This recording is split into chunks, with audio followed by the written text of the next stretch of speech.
Hello Jalpa Pandya kitchen में तमाરું स्वागत है। आज આપણે બનાવીશું રવામાંથી બનતો એવો ઝટપટ નાસ્તો કે જે ઘરમાં પડેલા સાવ ઓછા સામગ્રીમાંથી બની જાય છે। તો ચલો ફટાફટથી રેસીપી સ્ટાર્ટ કરીએ અને બનાવીએ રવામાંથી આ બનતો ઝટપટ નાસ્તો। तो रवामांथी झटपट नास्तो बनी जाए एनी रेसिपी माटे आपणे अहींया 1 कप रवो लेशुं अने 1 कप रवा सामे मैं अहींया अर्धो कप दही नाख्युं छे अने आ बधी वस्तुने एक वखत विस्क करी लेशुं। अहींया पहेला आपणे दही अने रवो ज्यां सुधी मिक्स न थाय त्यां सुधी पाणी एड नथी करवानुं। तो अहींया पहेला मैं दही अने रवो छे एकदम मस्त रीते मिक्स थाय पछी पाणी एड करशुं। अहींया टोटल पाणी अर्धो कप लेवानुं छे एटले के जे मापथी दही लीधुं छे ए ज मापथी आपणे पाणी लईने धीमे धीमे पाणी एड करीने रवाने मिक्स करतो जवानो छे। एक साथे पाणी एड नथी करवानुं।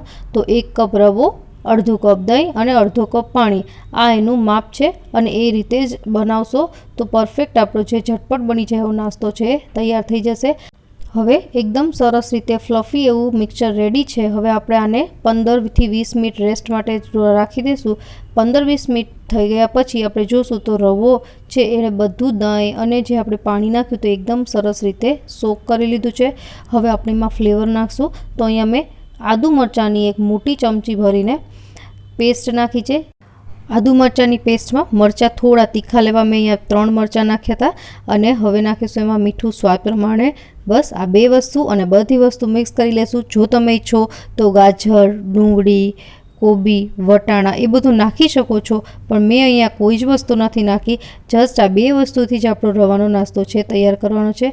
हवे आपणे अहींया 2 થી 3 चमची जेटલું पाणी नाखी अने बेटर छे जे आपणुं ए थोड़ुं फ्लफी बनावी लेशुं, थोड़ुं सॉफ्ट अने त्यारबाद आपणे एमां नाखीशुं ईनो। तो अहींया 2 થી 3 चमची जेटલું पाणी नाखी अने मिक्स कर्या पछी हूँ अहींया ईनो नाखी दईश।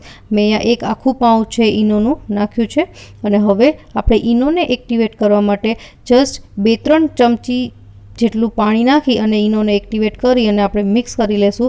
तो फटाफट एक ज डायरेक्शनमां आने फेरववानुं छे। तो आपणुं आ जे बेटर छे ए रेडी थई गयुं छे। हवे आपणे आ बेटर छे एनाथी आपणो नास्तो बनावीशुं। अने अहींया नास्तो बनाववा माटे तमारे कोईपण पेन अथवा तो ढोसा तवो होय तो पण चालशे। मैं अहींया ढोसा तवो लीधो छे अने एमां आवी रीते एक काठो मूकी देशुं अने काठो न होय तो पण चालशे कारण के आपणुं बेटर छे ए थोड़ुं थीक छे। तो तमे चमचाथी आमनम पण राखशो तो शेप एनो सरस आवी जशे। हवे अहींया 1 चमची जेटલું तेल नाखीशुं अने तेल थोड़ुं गरम थाय पछी आपणे तल नाखीशुं। तलथी आपणी डिशनो देखाव छे बहु सरस आवशे। तो अहींया 2 चमची छे एटલું तल नाखी देवाना छे अने तल थोड़ा क्रेकल थाय त्यारे आपणे आपणुं जे बेटर नाखीशुं।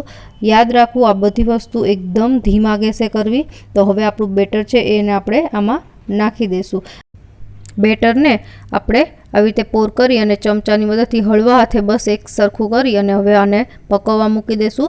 તો અહીંયા મીડિયમ ટુ લો फ्लेम पर आने पकववानुं छे। हाई फ्लेम पर नहीं पकववानुं नहींतर नीचे जे तल राख्या छे ए ब्लेक थई जशे। तो आपणुं आ बेटर छे ए जो पाकवा आव्युं छे अने आपणो तमे जुओ तो कलर पण चेन्ज थई गयो छे। एकदम व्हाइट हतो एमांथी क्रीम कलर जेवो थई गयो छे। हवे आपणे एने छरीनी मददथी चेक करीए तो छरी एकदम साफ आवी छे। तो आ पाकी गयुं छे। हवे आपणे काठो छे काढी लेवानो छे अने काठो ज्यारे लगावो त्यारे काठानी किनारी पर तेल लगावी देवुं छे। एनाथी ज्यारे आपणे आने अनमोल करशुं तो ए तरत ज निकળી जशे। तो आपणो एक साइड छे पाकी गयो छे। आपणे एने एक वखत फेरवी लईए अने जोई लईए तो तमे जो एकदम गोल्डन ब्राउन जेवो कलर आव्यो छे अने देखावमां एटलुं सरस लागे छे।